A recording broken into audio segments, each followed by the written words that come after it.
In the first panel, you can see John is saying, "Garfield, watch this, Garfield."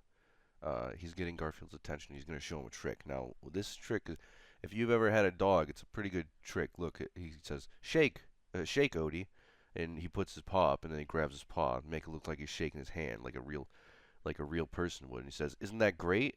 But, but what Garfield does is, he's not impressed. See, he says, "Big deal, John. Big deal. Give me a pen. I'll give you an autograph."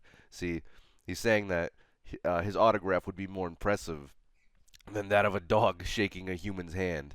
And I think that one's just really great. That one really speaks to me. Now this next one, you guys have probably read this one already.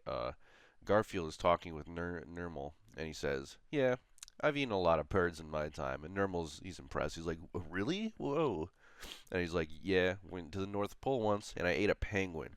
Yeah, I think he's exaggerating. I don't think he actually did that, but clearly it's impressing Nermal. And he goes, "Wow!" He's ecstatic about it. And then he says, "Went back in time and ate a pterodactyl too." And he says, "Hey, wait a minute."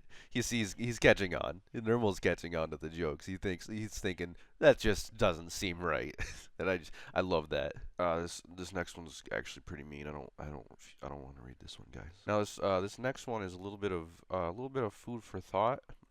It starts off. He says, "Do you know how to spot a lazy person? A truly lazy person never finishes any dot dot dot, but he falls asleep." I'm still kind of chewing on this one. I don't really get it. It's I know there's a joke in there somewhere. I'm still mulling around on this one, but I like it anyways. It's a good. I like this comic a lot. I'm sure I'll figure out the joke eventually, but for now it's just a good piece of history, of comic history. I like it a lot. This one's good too.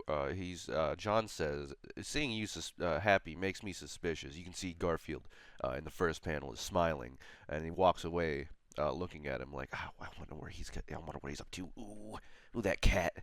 And then but in the last panel, Garfield he admits to us that seeing him suspicious makes me happy. He wasn't actually happy for any reason. He wasn't really smiling for any reason in specific other than to make John suspicious. And that's funny and that's nice on its own. But if you actually look in the second panel, you'll notice that Garfield's nose is not in fact pink, but rather it is white. And I think to myself every time I reread this comic, I say, "Wow, God, that's crazy." I must be the first guy to ever notice that. Jim Davis himself didn't even notice that, but here I am. I think that's pretty cool. I'm up on top of the mountain on this one. I'm the first guy to